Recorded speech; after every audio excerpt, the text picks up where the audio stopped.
Shalom saudara semua, pada episode ini saya pergi ke NTT, yaitu di kota Soe, kota kecil sekali tetapi yang sangat terkenal di seluruh dunia karena mujizat yang terjadi pada tahun 1965 dan seterusnya.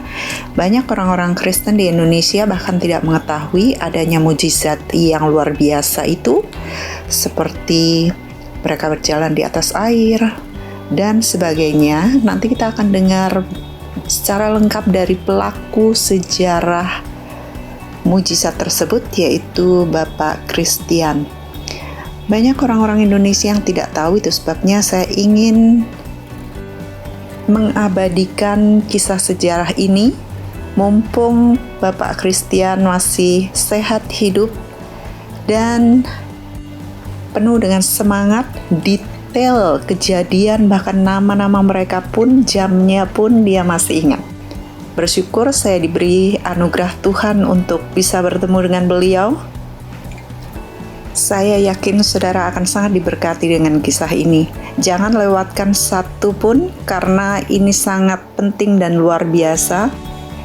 Dan bahkan nanti di detik-detik yang hampir akhir nanti ada suatu kejutan yang sangat luar biasa. Dan juga ada suatu berita yang mengagetkan saya dan kami-kami yang bertemu dengan mereka. Tetapi Tuhan sudah punya rencana semua yang terbaik bagi kita semua dan jemaat Tuhan di seluruh Indonesia. Itu sebabnya nantikan dengan antusias setiap kisahnya, and listen and observe with wonder. Here it is.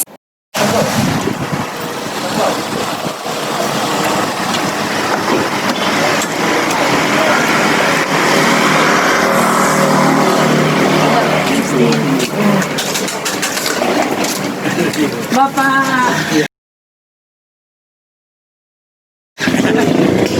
Terima kasih.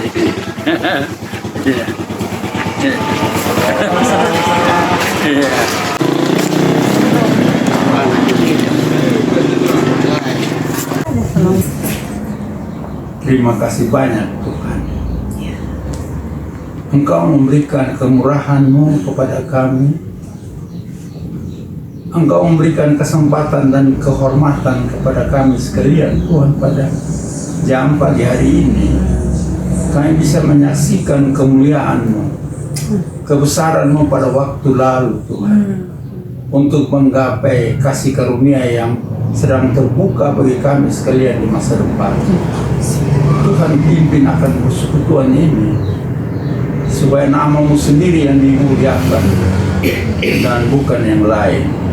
Di dalam nama Tuhan Yesus kami berdoa. Amin. Amin. Bapak, saya Magdalene namanya. Saya anak gembala, anak pendeta, dan saya juga sekarang melayani Tuhan. Saya bertemu dengan Bapak Pendeta David Lai, belajar sama-sama di Jakarta kami. Lalu Pak David undang saya untuk ke Dili, lalu hari ini saya rindu untuk ke sini, Bapak. Sudah 20 tahun saya rindu untuk bisa ke Soe, baru Tuhan kasih waktu hari ini. Lalu saya bersyukur bertemu dengan Pak Christian yang katanya saksi hidup, atau apa tadi bahasanya Pak Sela? Pelaku sejarah. Saya ingin cerita deh dari Bapak, bagaimana ceritanya. Saya pun cerita dari mana? Balai dari sini. Saya Bapak translate. Bapak translate dulu kami tinggal di sini. Saya sempat di sini Bapak, tinggal di sini dengan Mama. Waktu itu Bapak di sini berapa? Mungkin sampai saya umur 9 tahun. Bapak. Di umumnya kan? Iya. Begitu. Sekarang saya jadi pendeta, jadi gembala sidang di gereja GBI. Oh iya. Dia terbuat dengan dibibit. Nanti Bapak bilang ini diserahkan anak. Iya. Jadi Bapak dengan Mama sebagai Mama Ani begitu. Kami Mama Ani. termasuk saya punya adik bungsu juga, bapak yang kasih namanya Yohana Kristiani, jadi ambil dari nama bapak. Iya.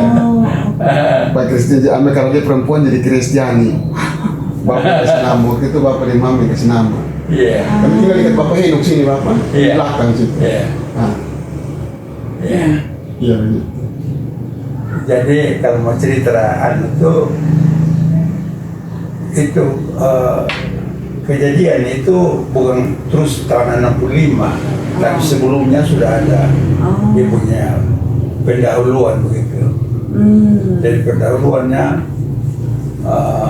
sejak tahun 50-an itu sudah ada penginjil besar dari datang melayani, tapi di Kupang. Itu orang Papua di Kupang tentang gerakan KKR begitu. Tapi saya sendiri itu waktu baru tamat SMA. Jadi hanya suka tahu saja karena orang Kristen gitu. Orang tua Kristen, jadi tahu begitu, tapi tidak begitu paham sebenarnya maksud apa. Cuma Tuhan kasih kesempatan saya bisa menyaksikan semuanya. Terus sampai dengan tahun 60 saya pindah di sini. Dari Kupang saya pindah di sini. Gitu saja. Saya artinya masih belum, itu waktu belum kali, masih bujang. Tahun 65 persis, bulan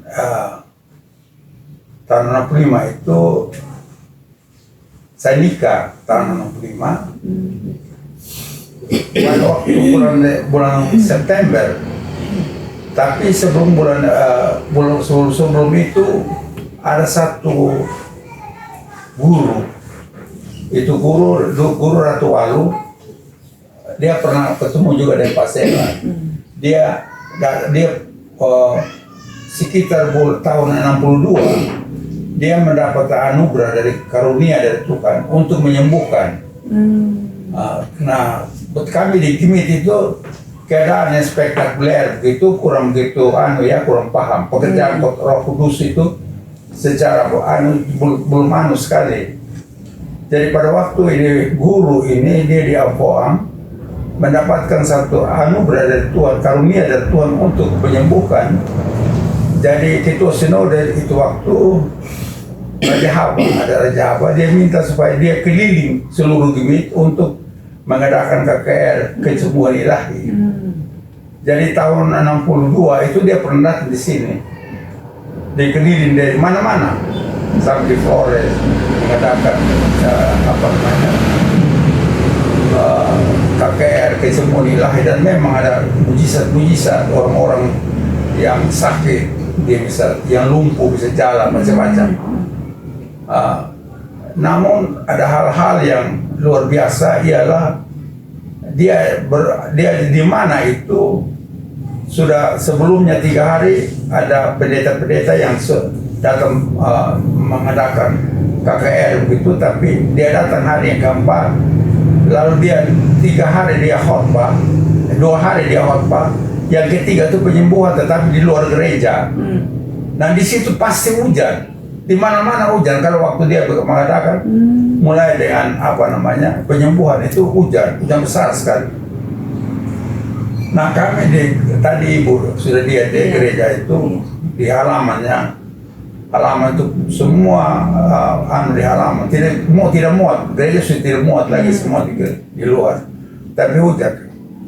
Ada itu waktu di Bena itu ada orang-orang Islam yang masuk di sana, mau masuk untuk mengganggu iman dari orang Kristen yang ada di sini.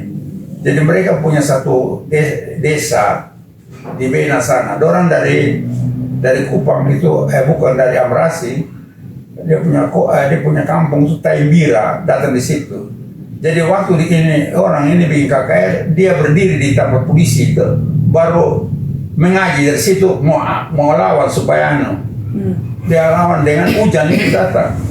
Tetapi pada waktu itu Ratu Walu naik di atas menara itu baru berkhotbah itu hujan seperti untuk gantung. Saya tidak pernah turun. Itu mulai itu mujizat macam-macam. Jadi sudah sampai selesai macam-macam sekali. Sebelum dia itu mengadakan hari penyembuhan ilahi juga sudah ada yang sembuh sebelumnya.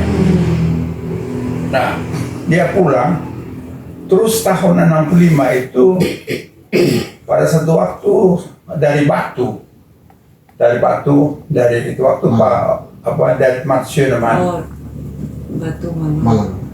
Batu Malang. Saya tahu. Iya, dari Detmar Schönemann itu dan ini dengan mahasiswa itu waktu Pak Octavianus sendiri masih mahasiswa. Mahasiswa dari I3, Institut Indonesia itu. Batu. Jadi yang datang itu Pak Schönemann rektornya, orang Jerman. Detmar Schönemann. Nah, jadi dia punya anak itu yang sekarang pelatih dari PSI. Timo Schönemann yang sekarang pelatih. 4 anaknya ya, pria-pria semua. Yang biasa menyanyi itu. Londo Jawa. Itu anak. Yang satu tuh dia pendeta di Irian. Dia bagus sekali. Lalu orang itu dia datang, dia mahasiswa, mungkin ada 20 mahasiswa dari 3 datang mengadakan KKR di sini. Lalu ada mungkin 3 hari 3 hari dari sini. Lalu mereka pergi ke dari Atombua Keva habis dari sini. Di sini terus Kupang Rote, pulang kembali Batu. Sesudah itu ini dan datang kira bulan Mei, barangkali Mei 65. Lalu bulan Juli, saya lupa sama sekali. Dan bulan Juli 65 itu ada satu gurunya nama Henny Tunliu. Dia guru SGA. Bapak hafal semua nama-nama belakangnya pun ya. SGA Kristen itu. Sekolah agama. Sekolah guru atas. Iya, sekarang dia SPG lah. Sekarang sudah hapus semuanya. Jadi dia guru SGA. Tamatan dari Salatiga. Itu waktu kan sarjana itu masih kurang sekali, sarjana muda. Itu waktu pendidikan guru PTPG kan, pendidikan guru itu. Lalu mana sini jadi dia tiba-tiba ini kota ini sudah heboh. Dia bilang begini, itu ibu itu katanya dia bisa dengar Tuhan omong. Tuhan bicara. Jadi itu bisa dengar itu Tuhan bicara. Lalu heboh di ini kota. Lalu saya bilang saya punya istri, coba kami 2 satu kali pergi ke lihat sama dia. Waktu kecil itu saya punya istri itu tinggal dengan dia itu satu rumah. Dia tinggal sama satu pendeta Belanda, pendeta Middelkoop, tinggal sama-sama. Baru bisa sekolah di Soe karena mereka itu orang tuanya pendeta tapi di kampung. Jadi dan sekolah-sekolah di Soe. Karena di Soe itu baru ada SMP di sini. Di kampung itu hanya SD saja. Jadi sudah. Benar kami 2 pergi. Dari kami 2 pergi. Sore-sore kami pergi. Itu dia mulai cerita bagaimana Tuhan ketemu dia melihat. Dia terlalu bicara tentang hal-hal yang sudah terjadi, tapi dia belum lahir. Dan hal-hal yang akan terjadi, ini 9 nanti akan jadi gini-gini gitu. Jadi saya sebenarnya takut ini. Itu sebenarnya bagaimana ya? Lalu sudah itu terus ini cerita. Lalu dia mulai kasih tahu bagaimana dilihat orang-orang bicara orang itu, bagaimana dia punya keadaan batinnya, bagaimana dia bisa tahu gitu. Ya. Lalu saya pikir, orang dulu lama-lama dia kasih tahu kayak bulldog. Lalu waktu dia bicara, saya pikir-pikir begitu. Terus satu istri bilang kata, kami pulang sudah. Lalu dia bilang juga bahwa saya dengar bisa orang Tuhan bilang dan saya lihat firman. Saya pikir lihat bagaimana. Tapi sekarang ini ada ini HP dengan SMS bisa itu. Iya. Itu dia lihat begitu. Seperti tulisan. Iya, tulisan begitu itu. Firman itu begitu. Baru saya, oh ya betul. Lalu saya bilang saya akan pulang. Bilang iya, pulang tapi nanti 3 hari atau 4 hari ini saya akan bikin KKR di gereja yang tadi belum lihat itu. KKR di sana karena saya mau mesti bilang Tuhan suruh saya mesti saksikan apa yang Tuhan kasih saya mesti saksikan. Sudah itu terus ini apa namanya?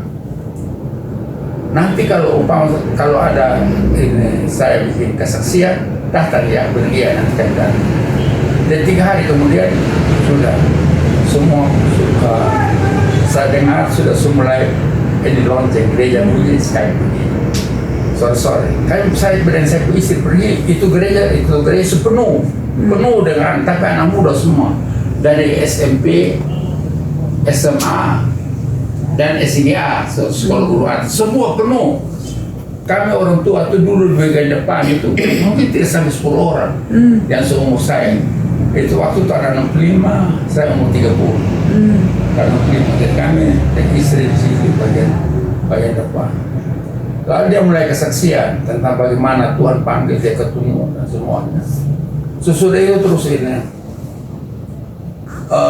sesudah itu dia habis kesaksian, lalu dia bilang begini ya, di muka altar ini ada meja, lalu ada buku ini dengan ballpoint. Semua anak-anak yang mau melayani Tuhan datang tulis nama. Tulis nama. Komitmen ini ya. Ya, tulis nama. Dan semua. Jadi itu anak sekolah semua keluar. Kecuali kami yang tua-tua di depan, tidak keluar tulis nama. Mereka keluar semua. Tidak mau tulis nama. Ya, tulis nama-namanya yang mau melayani Tuhan nanti. Lalu saya punya istri, punya adik satu. Dia baru kelas 1 SMP. Dia itu lewat.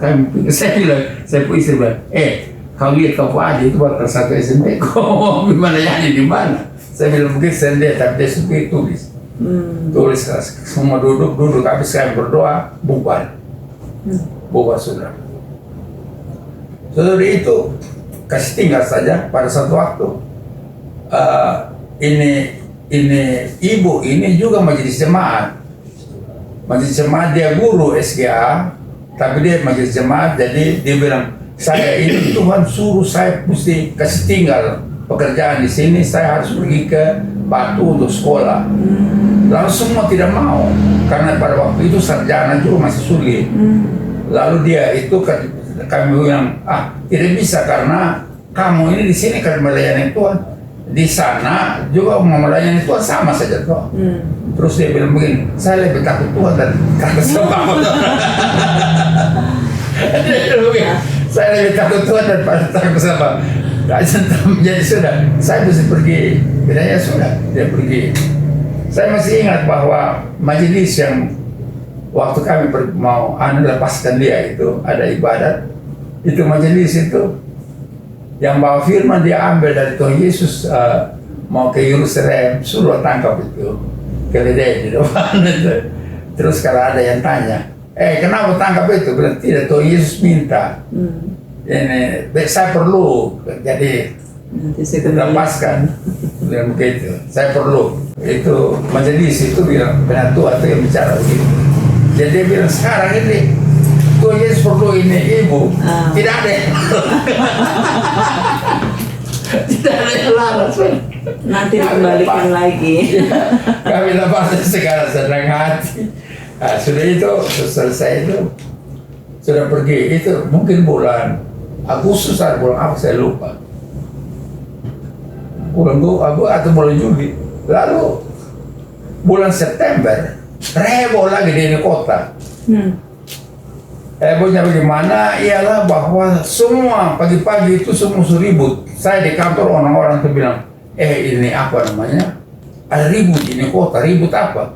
Ada satu anak namanya Nahor. Dia berteriak keliling di ini kota bilang, bertobatlah kamu karena kerajaan surga telah dekat. Dia berteriak 2 pagi itu jam-jam 5 disuruh berteriak keliling. Saya juga tidak dengar, mungkin saya masih tidur, jadi dengarkan terus berteriak ini. Bertobatlah kamu karena kerjaan surga telah dekat.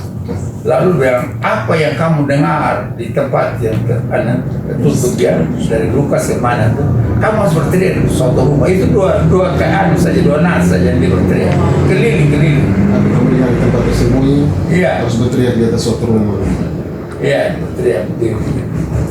Sudah itu, pada satu waktu, mungkin dia sudah dia masuk, dia kalau habis berteriak pagi itu, dia masuk di sekolah.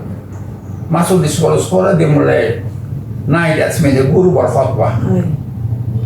Ini anak ini bertamat SMP, SMP, tapi mungkin dari kampung, jadi sudah besar, baru masuk sekolah, jadi sudah besar.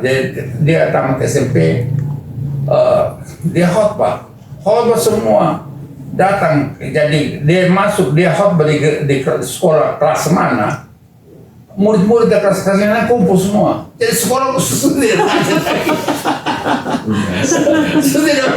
semua itu dia khotbah. Ini 3 hari ini dia habis khotbah, dia keluar di mana, murid-murid keluar, saya ikut sama dia jalan keluar. Jadi hari yang keberapa itu, lalu polisi, saya lewat, begitu polisi tangkap dia, ada ribut-ribut sih. Kenapa orang kumpul? Saya lihat ini Nahor ini, ya Nahor ini anu berdiri begini, pegang ini anu dia goyang begini. Baru berdiri, dia ada punya cambuk sedikit dari polisi goyang cambuk.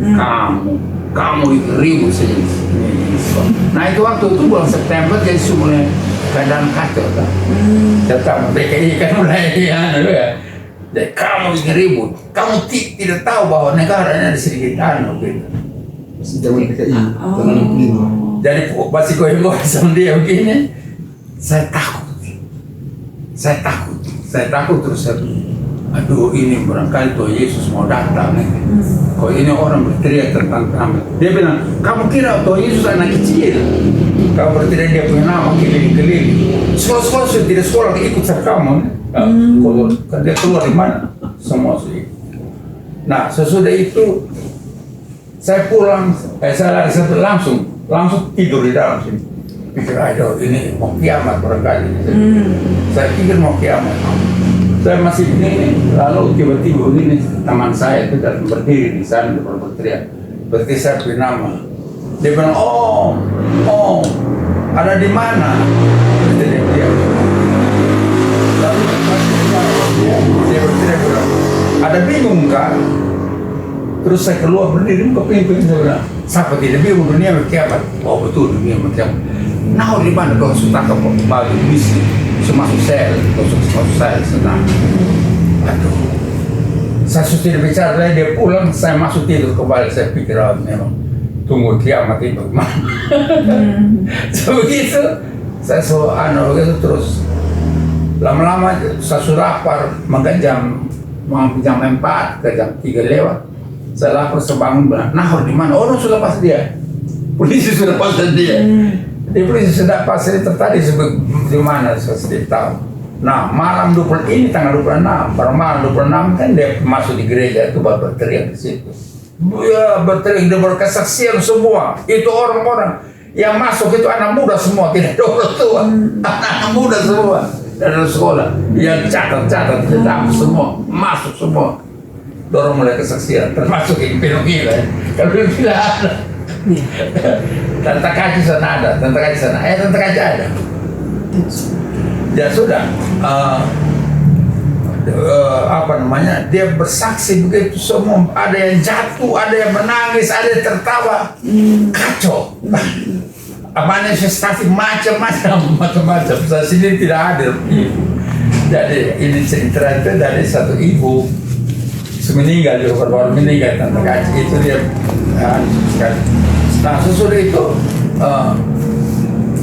dia dari pagi itu polisi tangkap dia, berteriak habis kan belum tidak makan pagi, berteriak jam 5 masuk sekolah, polisi tangkap, terus masuk sel, keluar lagi sampai malam itu masih bersaksi ini. Masih malam bersaksi.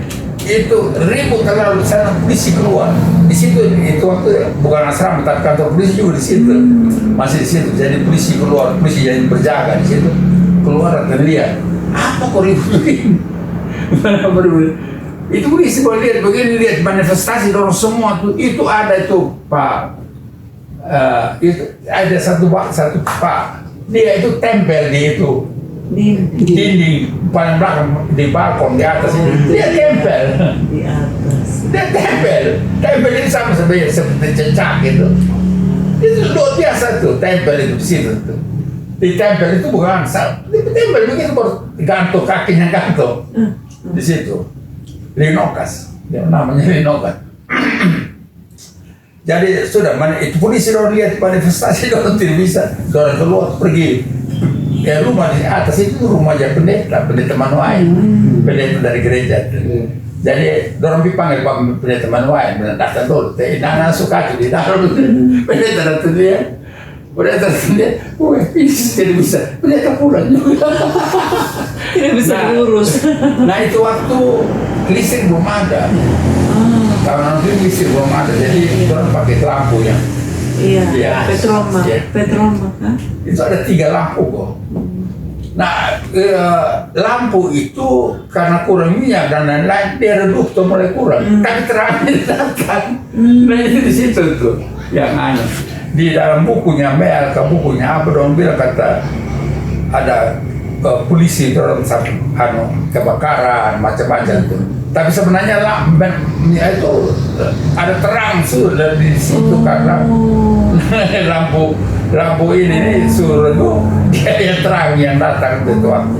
Itu luar biasa sekali, luar biasa. Nah sudah sampai jam dia bersaksi. Jadi itu waktu ada berapa orang yang dicengkram terus jatuh macam-macam. Nah pada waktu itu mereka yang dari Batu datang tuh namakan dirinya tim Batu yang datang ada ya, tim Batu yang datang melayani. Jadi waktu Nahor ini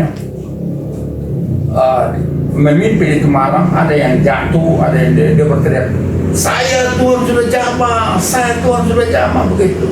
Kalau begitu kamu ini tim 2. Nahor kan pertama dipanggil, jadi dia tim 1, yang ada di tim 2 mana lagi? Nah itu waktu kira-kira tidak banyak, mungkin 7 orang kan, 6-7 orang saat itu. Susul itu, jadi mana yang dapat manifestasi atau di jamaah Tuhan dia berteriak sudah. Nah, orang itu macam-macam, ada yang jatuh, ada yang menangis, ada yang tertawa, ada yang berteriak, macam-macam. Ada yang sudah basah roh, macam-macam ya. Sudah selesai itu, terus Nahor bilang sudah ya, saya lapar ini, saya pulang dulu, besok baru ketemu lagi bilang baik. Jadi orang pulang bubar jalan. Nahor belum keluar dari itu gereja, terus pulang pada datang mau terus masih lapar ya. Ya sudah itu. Jangan tidak besok saja. Saya dari pagi belum makan ini. Jadi besok pagi ya tanggal 27 Desember. Besok pagi ya kamu datang ya. Jadi dia pulang, besok dia datang lagi. Datang terus ini. Dia ini pada waktu Tuhan panggil sama dia pertama itu dia sedang tidur, Nahor. Jadi sedang tidur, Tuhan bangunkan dia dan bilang, kamu mesti keluarkan kamu punya itu guna-guna, opo-opo apa tuh, jimat semua. Terus dia bilang tidak, saya tidak punya jimat. Saya tidak punya. Lalu dia punya itu koper, makanya sekarang tidak ada lagi yang ada dari seng gitu. Yang disebut begini sekarang sudah tidak ada lagi. Dia punya itu. Jadi ada sih main jimat-jimat di situ. Itu jimat itu dia itu pelari karena ke sini. Pelaris. Iya pelari. Ya, tapi di sini pelari kampungan. Maksudnya orang itu hampir setiap minggu itu ada dalam satu minggu itu tiap hari itu ada pasar-pasar di satu desa gitu ya. Ya sama di sana mungkin pasar Senen, pasar Rebo gitu ya. Ya di sini jadi pada waktu pasar di kampung itu, di situ bukan kuda yang lari tapi manusia. Nah manusia lari itu kan ada yang taruhan di luar kan. Jadi kalau kuda mana yang ada orang mana yang dapat menang itu orang kan biasa dia uang apa itu. Dan orang pikir supaya dapat banyak uang dia pakai guna-guna. Inilah Tuhan suruh dia keluar. Waktu dia itu bilang tidak ada tuh banti dia, anggap banti begini, suruh dia punya tangan sendiri buka koper, dia sendiri kasih keluar satu-satu. Jadi di baru. Nah Tuhan bilang begini, dia tinggal sama pendeta. Sekarang itu rumahnya sudah di bank Indonesia di situ BNI. Jadi bilang kalau kamu angkat ini guna-guna bakar ya, kasih tahu pendeta bakar di mana. Jadi waktu dia tuh ketok pendeta rumah ini berapa jadi jam 1 ke jam 2. Karena siapa? Nahor, kenapa? Ini Tuhan suruh datang. Aduh, sudah besok saja.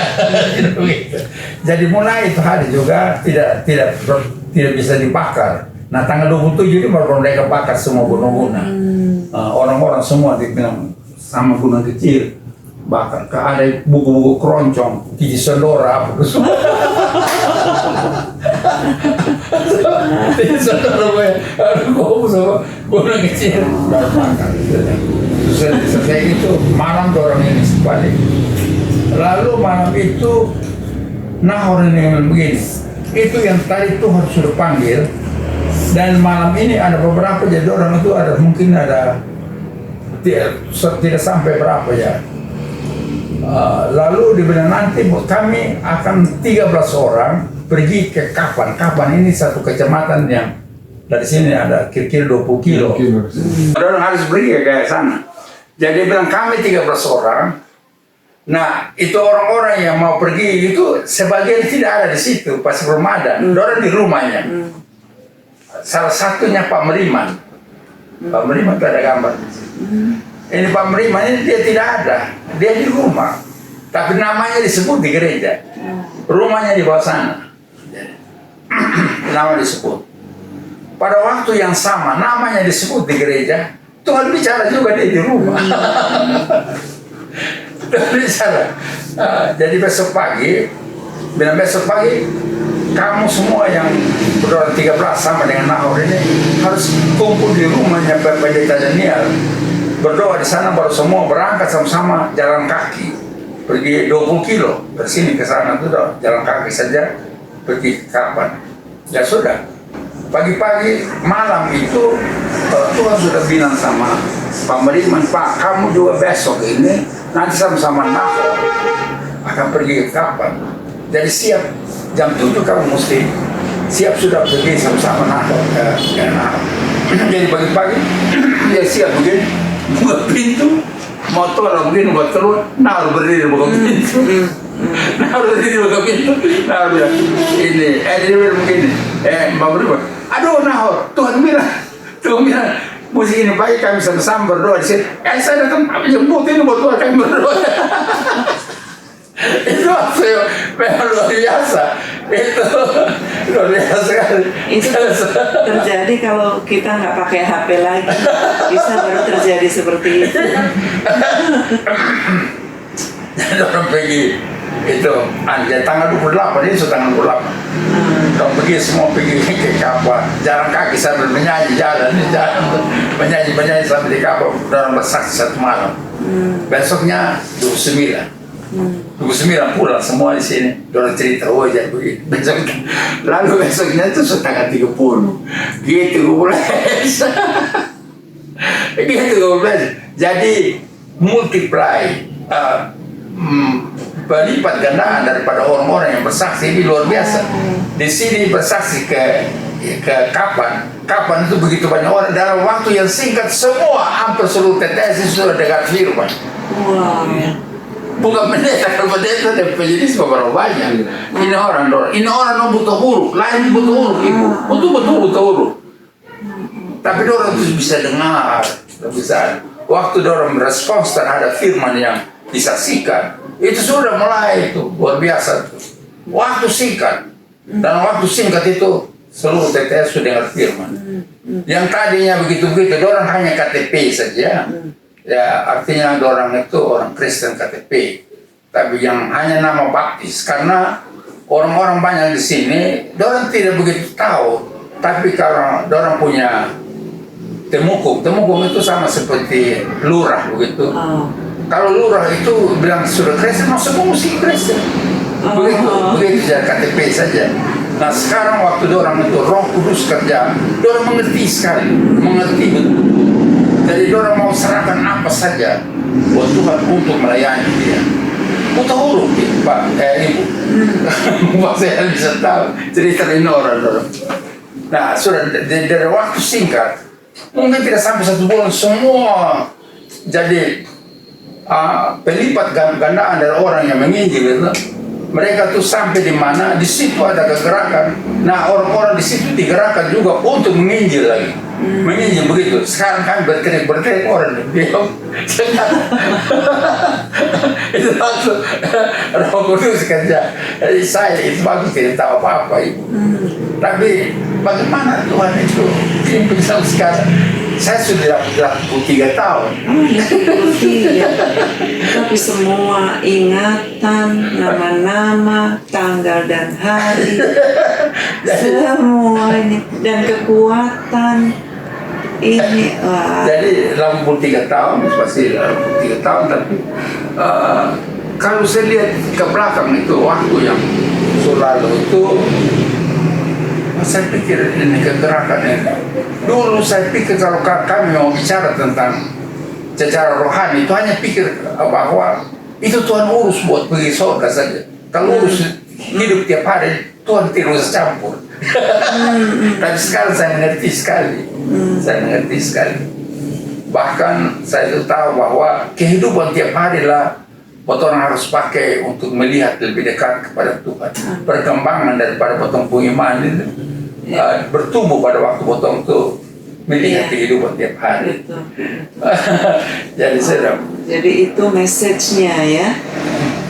Jadi sedap. Saya mulai ini bagus sekali. Nah pada waktu itu Mel itu dia jadi pengen, dia tinggal di saya, tinggal di sini, tinggal dengan kami sebelum nikah. Dia tinggal dengan kami. Orang tuanya ini. Dia tinggal dengan kami. Jadi buku yang dia tulis itu, semua orang yang pergi bersaksi di mana lalu mesti datang kasih laporan gitu. Jadi Mel itu mencatat. Jadi semua yang dia tulis dalam buku lagi itu tuh hasil daripada laporan orang-orang itu semuanya.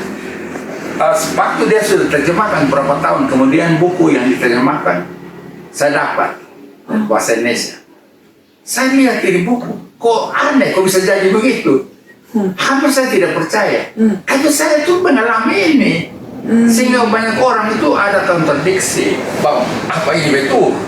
Kan terlalu aneh. Jadi saya bilang itu justru aneh, itulah yang harus dipercaya.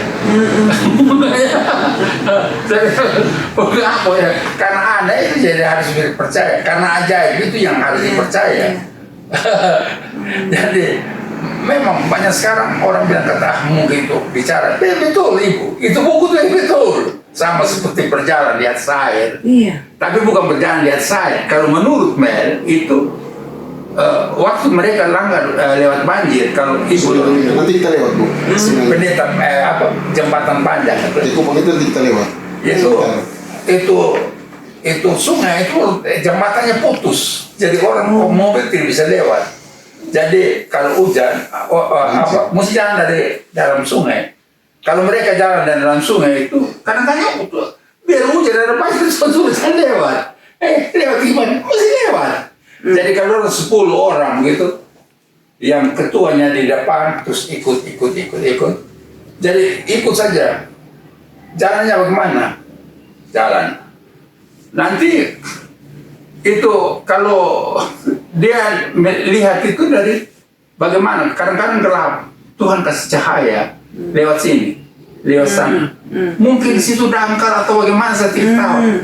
Tuhan arahkan. Iya, Tuhan arahkan dengan terang sampai lewat begitu. Kalau bilang seperti Tuhan Yesus jalan di atas laut, saya tidak tahu, saya tidak tahu. Tapi jalan begitu. Lain lagi ialah bahwa mereka lewat. Misalnya di tempat ini di hutan ya, tapi mereka harus lewat ini untuk pergi ke satu desa di sana. Lalu hujan dari banjir, banjir itu sungainya tidak lebar, jadi banjirnya deras sekali. Lalu mereka sembahyang begini, malah lewat bagaimana? Itu pohon itu tumbang. Pohon itu mereka naik dari pohon jadi jembatan. Ini yang saya belum lihat yang ini. Maksudnya kan, ya, artinya keadaan biasa yang terpakai jadi luar biasa. Kan pohon tumbang itu biasa tuh kalau hujan itu tumbang. Tapi tumbang tuh kan perlu itu beda tuh. Jadi jembatan. Jadi jembatan. Itu yang luar biasa. Kenapa? Waktu kami perlu buat mau jadi jembatan, kok dia tumbang?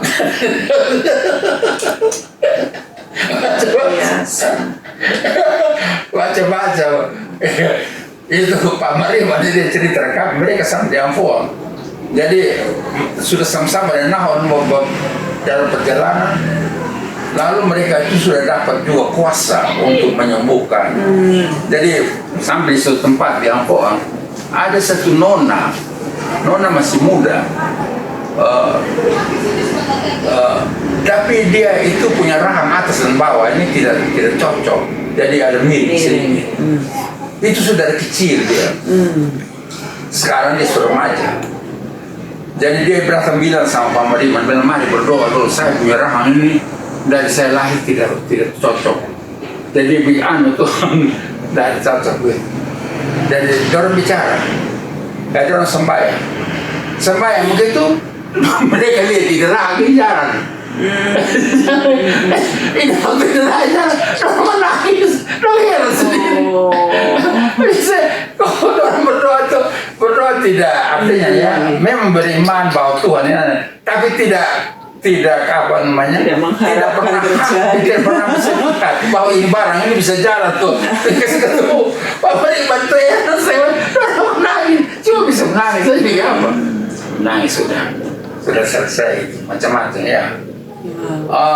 Kira-kira tahun 67 atau 60 berapa, saya tidak tahu di tempat lain, tapi di kami punya gereja ini ada punya kelompok-kelompok doa juga yang disebut tim. Ada tim juga yang Tuhan panggil. Nah, pada satu waktu kami punya orang tua satu namanya Mama Liveto. Mama Liveto ini bilang sama Pak Pendeta Manuai, Pak, orang-orang di kampung itu Tuhan sudah kasih dia anggur. Sudah kasih dia anggur. Terus ini, jadi Tuhan bilang kami berdoa supaya Tuhan kasih anggur. Nah tahun 65 itu, 65, 66, itu gula susah, terigu susah, anggur dibilang Tuhan. Dari sana, dan Tuhan bilang berdoa supaya Tuhan roh aja di anggur. Nah sudah saya berdoa sudah. Nah bagaimana? Jadi Tuhan bilang, dia bilang sudah. Tuhan nanti kasih tahu, kami berdoa, saya berdoa.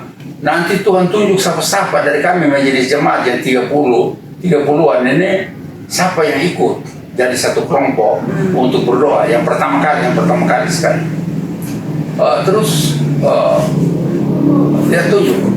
Jadi kami ada 30-an, tapi yang ikut berdoa itu tidak semua 30-an.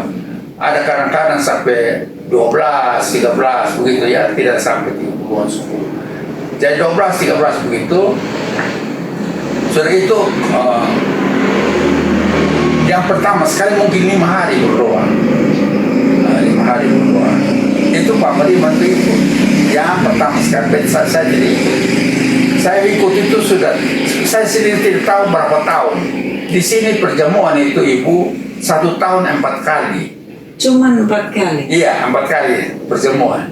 Yaitu perjamuan pada waktu Paskah, terus Oktober,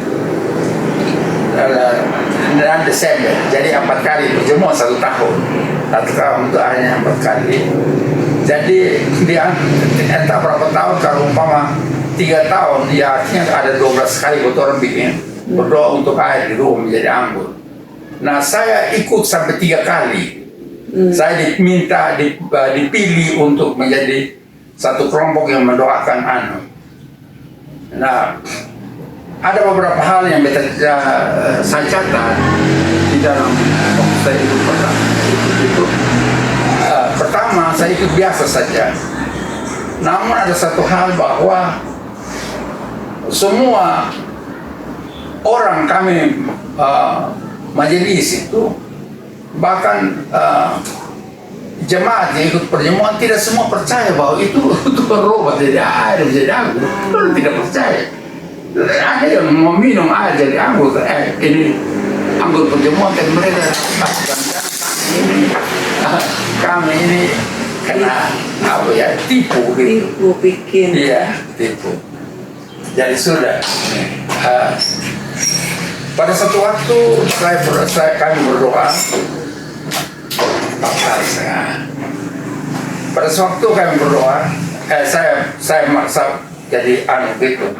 Kami sama-sama dengan satu orang, satu guru, namanya Pak atau Pak. Itu Pak Selen tahu Pak atau Pak. Dia ikut. Nah, dia ikut. Jadi waktu mau pergi ambil air di tempat yang kita, mau ambil air. Tidak semua, kalau kami itu ada 12, yang lain tinggal, yang lain pergi buat tambah air. Nah, ambil air itu dorong pakai tempat, baru tutup dengan kain putih, yang semua sudah rapi-rapi, semua jalan. Nah, biasanya jam 12 malam baru pergi ke sana ambil air, pergi ke sana ambil air. Nah, ambil air ini,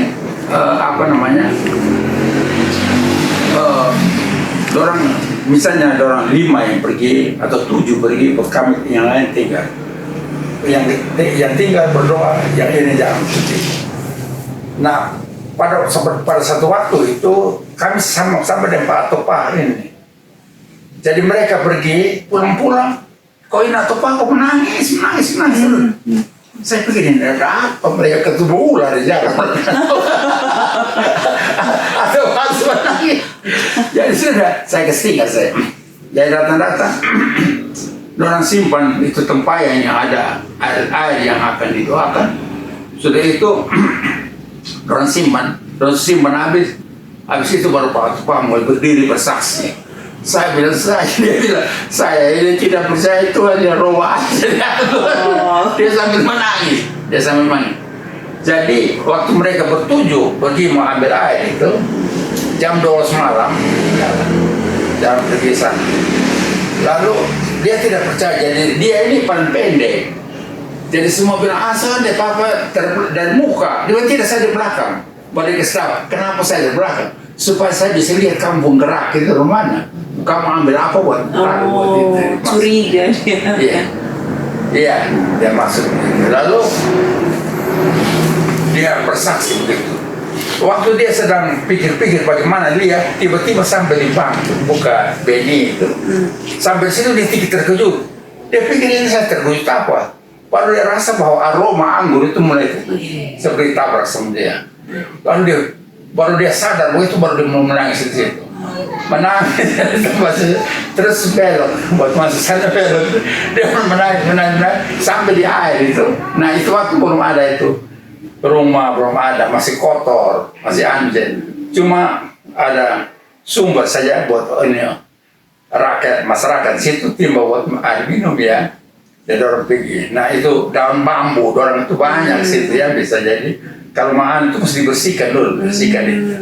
Jadi waktu sampai di situ baru jalan masuk itu, dia bilang itu anggur itu bau itu lebih jelas lagi, aromanya lebih hebat. Sampai dia jatuh berlutut, hampir sedikit suaranya keluar menangis. Ya sudah, terus masuk ambil air, ini sudah, dan pulang lagi, pada bersaksi, sudah selesai itu ya. Lalu kira-kira 2 20 tahun kemudian. 20 tahun kemudian ini kami ini di kantor lurah. Kantor lurah, keluar dari kantor lurah, saya sama-sama dengan orang tua satu Pak Hayat. Kami keluar sama-sama. Terus sampai di situ ada satu gedung buat Pertiwi. Dari Pertiwi ini buat orang ada bikin hari lansia. Jadi kami dua lewat bilang, orang tua, karena mana? Ini hari ada apa namanya? Orang mau bikin hari lansia dari orang tua, kok orang tua ada di sore ikut. Bilang masih sih nggak dong? Jadi kami mampir sama-sama. Terus ibunya bilang begini, itu ibu Bupati Nope. Dia bilang begini,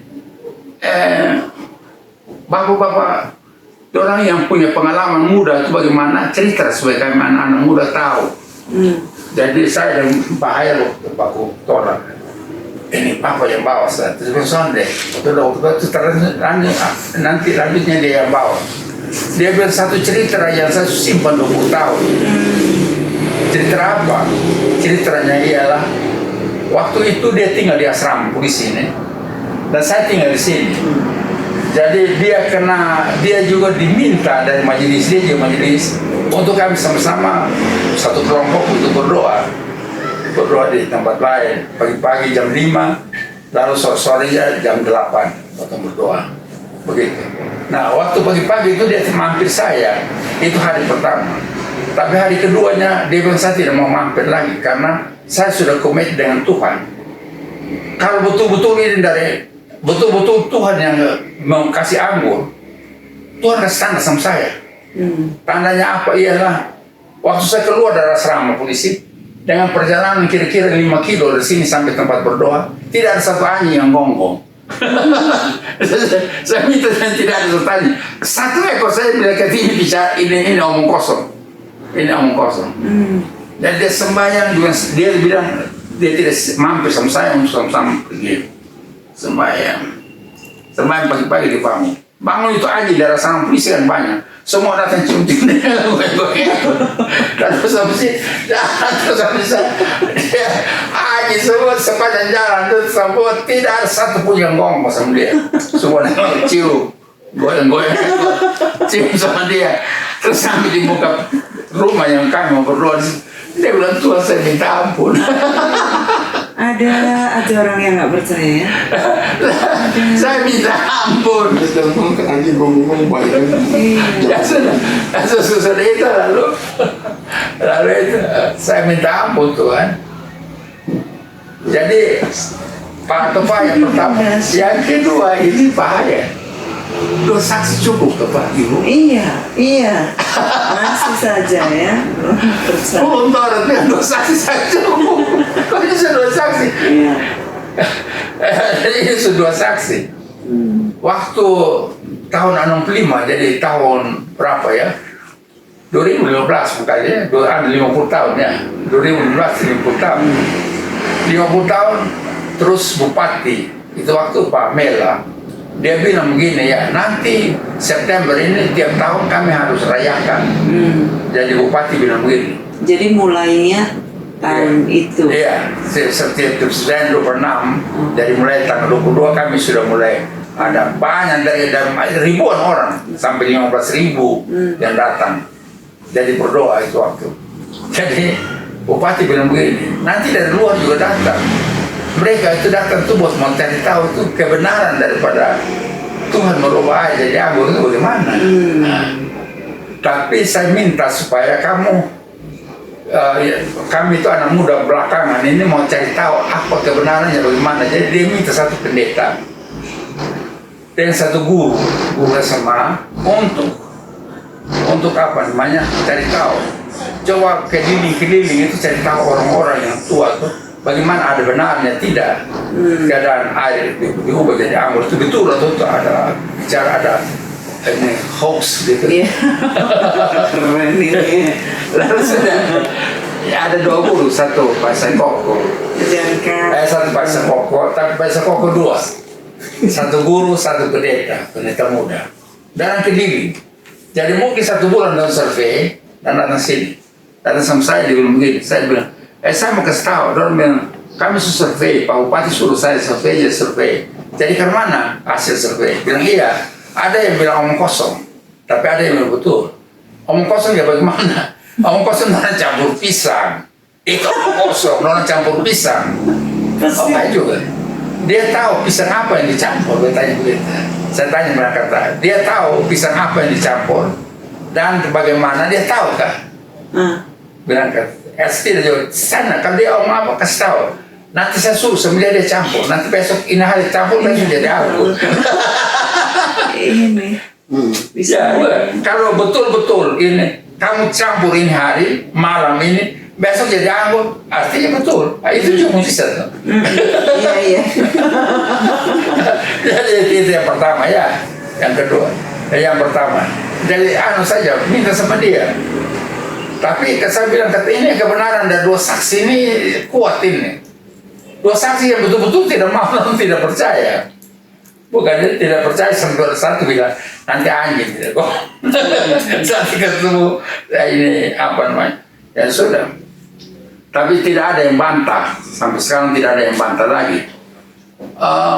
Tahun 2014 itu ini satu tentara datang.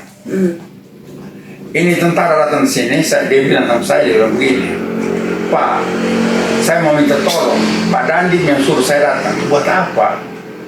Kami punya jenderal satu dari BIN. Nanti besok ini ada mau datang sini, Jenderal Napi Tupulu mau datang di sini. Buat apa? Dia mau dengar cerita tahun 65. Oh ya baik. Pak bisa hadir kah buat cerita? Aduh saya sakit, saya tidak bisa. Aduh jangan Pak, ini jenderal. Tadi dia orang takut.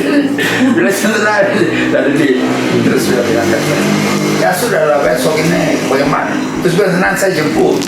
Ya sudah nanti saya jemput. Sekarang saya ada sehat, saya pergi. Tidak saya tidak pergi. Nah sudah itu, pagi-pagi dia datang.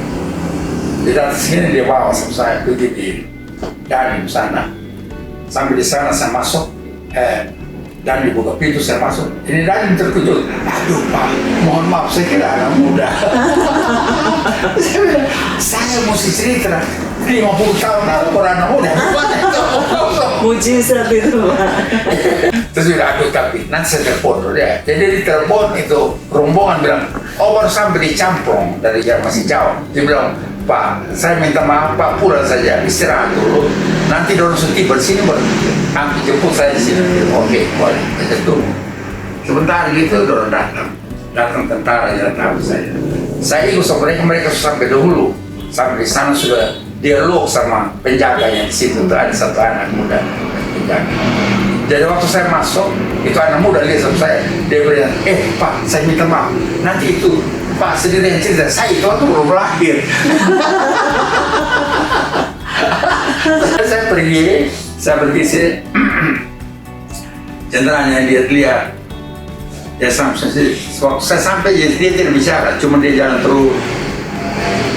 Dia jalan lihat pilih tempat baik. Tapi sekarang sudah bagus, ada selokan semua. Saya bilang, Pak cari apa Pak? Dia ini istri dengan pendeta Nainggolan dengan istri, suami istri. Dan orang 4 orang. Lalu saya bilang kan, Pak cari apa Pak? Cari aku tidak ada Pak.